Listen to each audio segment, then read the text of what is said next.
Okay, folks, so after spending about 8 hours with Metal Gear Solid Delta Snake Eater, I'm finally getting a chance now to compile my thoughts on the game. I'm going to keep this specific to the new control scheme and my thoughts on the overall stealth and combat, plus the reported performance issues on PS5 Pro, which I have been playing on, and I'm going to share my honest thoughts with that as well.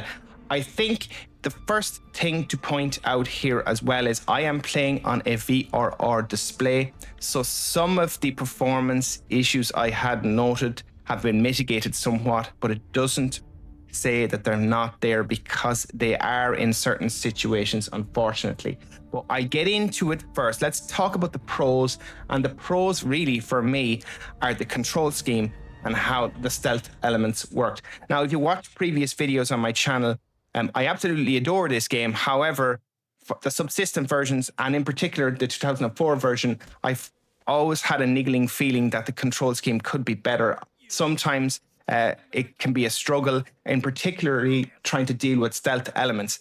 I genuinely believe this has been drastically improved here. I'm actually playing this on hard, and I would recommend folks who have played the original game multiple times to do so, because that control scheme does give you really much a blend of Metal Gear Solid 5 mixed with the subsistence version. Now, Snake does feel quite heavier than he would in Metal Gear Solid 5, so there's more weighty feel to how he plays, but essentially there's a better flow of the overall systems in its entirety, in particularly around changing camouflage, actually, which I always found that when you change your camouflage, you have to go into the menu. It just breaks the immersion somewhat, whereas in this, you can literally do it with the up on the D-pad, and it's really, really effective and intuitive here.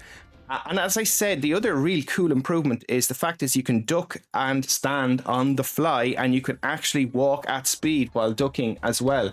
Not to mention the fact that I think engaging with the enemies just feels a little bit more fluid, in particular when you want to activate CQC and then move from CQC into more first-person combat, or if you want to switch to weapons. That the whole flow of it just feels much better to me. And in all honesty, I'm probably going to struggle to go back to anything other than this control scheme after playing it. That's how much I feel it has improved on it.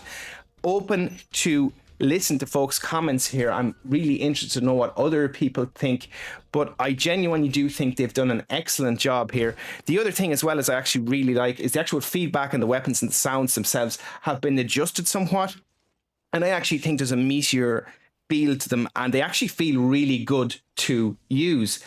And, you know, as I said, I tried my best to try and mix up my first playthrough in reality, going with some stealth and mixing it up with some combat in between, as again, I wanted to fully get a feeling and flow of how it is to transition from one to the other. And I just genuinely think overall it has improved vastly. What I have to say, though, is let's move on to performance.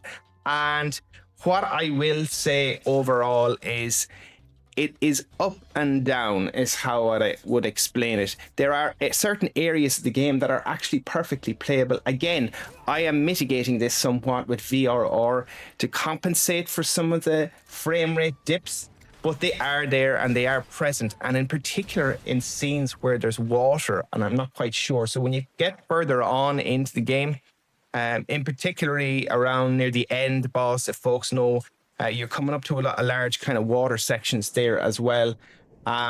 It can be quite choppy. It is noticeable. It is there.